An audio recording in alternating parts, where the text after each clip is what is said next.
Bonjour à toutes et tous. Bienvenue à cette vidéo qui présente le contenu de cours actionnel industriel que j'enseigne à l'université de Boumardès. Le plan de cours avec toutes les informations est présenté sous forme de carte conceptuelle.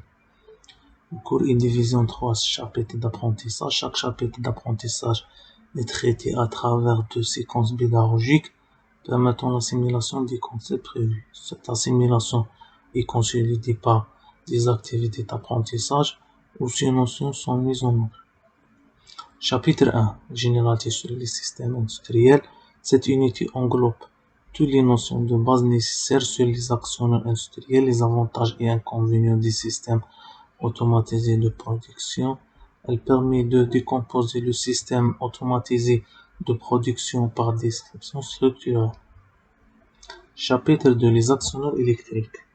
Dans ce chapitre, différents modèles de pré-actionneurs et d'actionneurs électriques existants dans la littérature sont présentés avec des activités d'apprentissage qui vous permettent l'assimilation des différents concepts.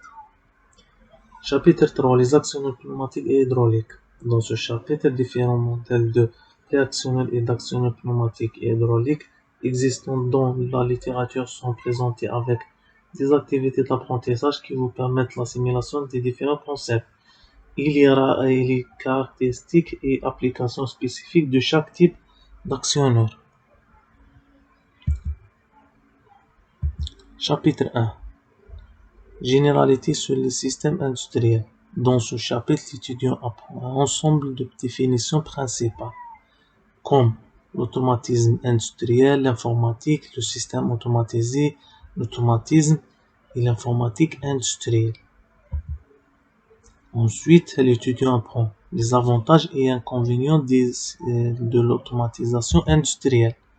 Parmi les avantages, l'augmentation de la production, améliorer la qualité, réduire les temps d'arrêt, augmenter la flexibilité, la sécurité des travailleurs. Parmi les inconvénients, perte d'emploi, coût de la mise en place du système, difficulté d'utilisation, la gestion de la sécurité.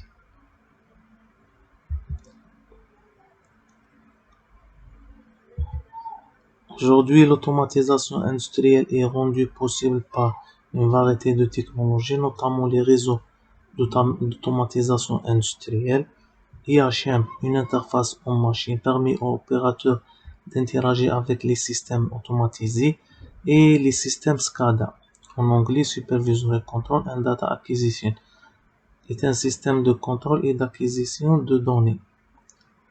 PLC, les contrôleurs logiques programmables sont des petits ordinateurs qui sont utilisés pour contrôler les processus industriels.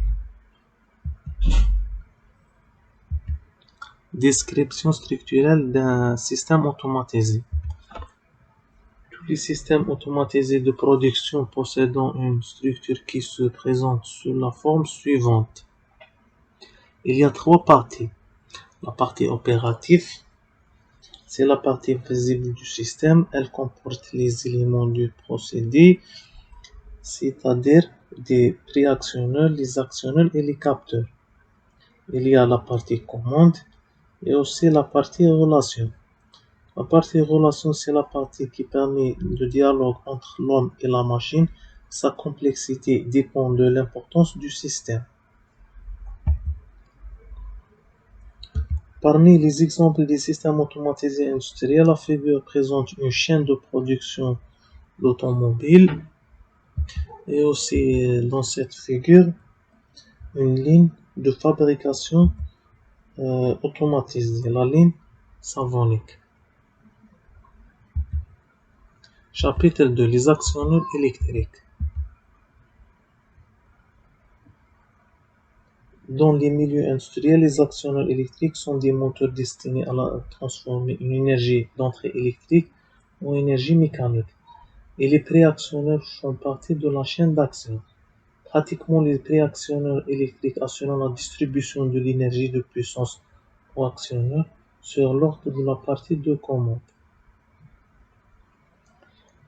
Dans ce chapitre, l'étudiant apprend la définition d'un actionneur électrique. Ensuite, familiariser l'étudiant avec les préactionneurs électriques les plus répandus dans les champs industriels, comme le relais et le contacteur. Finalement, le chapitre se termine par l'étude des actionneurs électriques les plus utilisés dans les domaines industriels, parmi eux les moteurs à courant continu et les moteurs par à pas. À la fin de ce chapitre, l'étudiant sera capable de différencier entre les préactionneurs et les actionneurs électriques et redéfinir correctement chaque élément.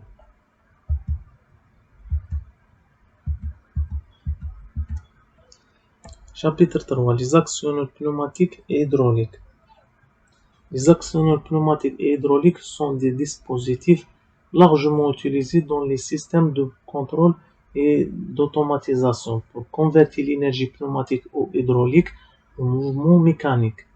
Les actionneurs pneumatiques sont des dispositifs qui utilisent l'air comprimé comme source d'énergie pour produire un mouvement linéaire ou rotatif.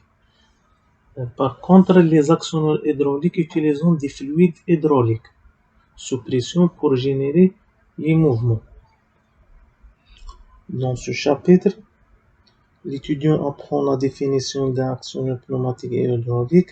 Ensuite, familiariser l'étudiant avec les pré-actionneurs pneumatiques et hydrauliques les plus répandus dans les champs industriels, comme le distributeur.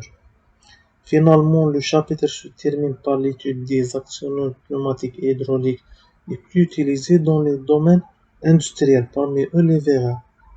À la fin de ce chapitre, l'étudiant sera capable de différencier entre les préactionneurs et les actionneurs hydrauliques et pneumatiques, explorer les avancées récentes dans le domaine des actionneurs industriels et leur application dans différents secteurs. Merci pour votre attention.